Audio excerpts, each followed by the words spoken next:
Mınaki, maliyeti 678 alıngan, bırak Taraza'dan 750. Şultosu mayı menen деген, mayı menen. Эгерде кайсыл жерде эттин баасы 700 сомдон 680 сомдон жогору болуп кеткен болсо, ошол жердеги аким, мэр, губернатор түздөн түз жооп бересиңер. Жана ошого силер кабинетте отура бербестен, жанагы ошол өзүңөрдүн жумушуңарды кылып жүрө бербестен элди аралаш керек. Базарга чыгыш керек, базар баасын көрүш керек. Ошол күндө ошол жерге өзүңөрдүн адамдарды коюш керек. Ассаламу алейкум туугандар. Жанагы балдарын сагылган эне кармалды. Эми эмне дейбиз? Биринчиден кандай акыбал болгон күндө дагы балдарда күнөө жок. Кичинекей балдарда.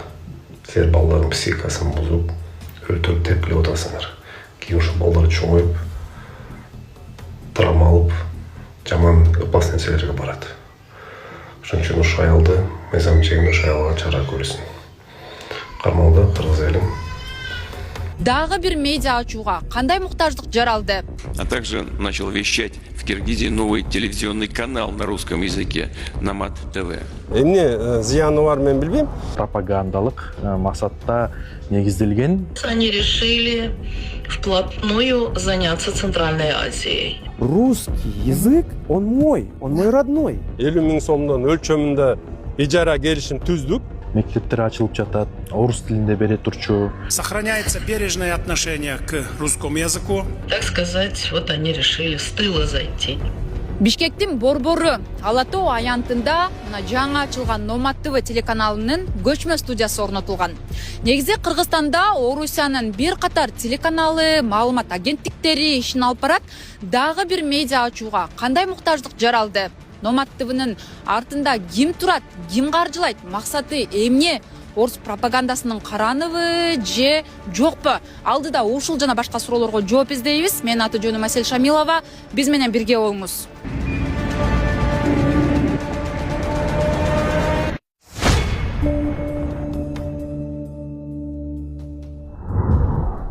Ассаламу алейкум, урматтуу кыргыз элим. Мен сиздерге бүгүн отчет берейин деп чыктым.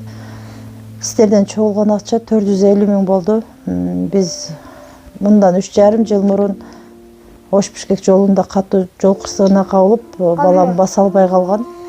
Башында аппарат менен, азыркы учурда аппарат менен жашайт балам. Балам 4кө чыкты. 4кө чыкса да ушу баса албай жатат. Сиздерден сураныч, баламдын акыркы операциясына жардам кылып кетиңиздер.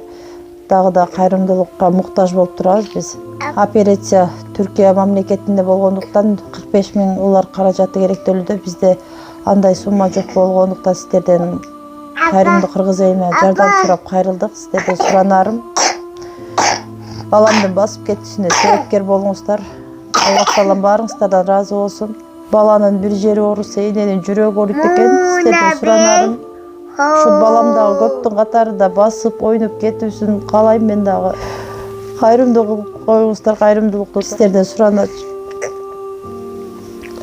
Башка балдардай болуп ойноп, күлүп жүрүүсүн каалаймын. Жол кырсыгынан улам ушу балам баса албай, ушу смесь ичет балам. Сүт ичип ушул менен жүрөт. Реквизит номерлер бардыгы өзүмө караштуу. Мбанк 0300 Кутманбек С деп чыгат, өзүмдүн бир тууган энем.